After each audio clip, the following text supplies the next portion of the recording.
रामकृष्ण हरी. विरोधवाद बळू परनिताप ढाळू उपहास छळू अधमस्पर्शू.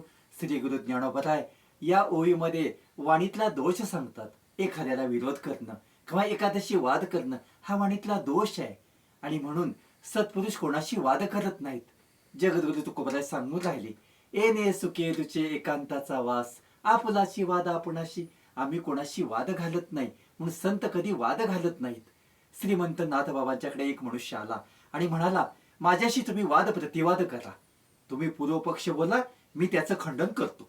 नाथबाबा म्हणाले, ठीक आहे. आणि नाथबाबा म्हणतात की तुमचं ज्ञान आणि तुमची विद्वत्ता महान आहात. तुम्ही ज्या कुळामध्ये जन्मलेला आहात ते कुळ आणि तुमचे गुरु हे उत्तम आहेत. आता याच्यावरती प्रतिवाद करा. याच्यावरती तो मनुष्य काहीच बोलू शकला नाही. आणि म्हणून अशा प्रकारे नाथांनी त्या वादाचं खंडन केलं. सांगण्याचं तात्पर्य असं आहे, संत असं बोलतात की जणू काही तहान लागलेल्या मनुष्याच्या जिभेवरती अमृताची धार पडावी असं संतांचं बोलणं असतं. संत कधी वादविवाद करत नाहीत.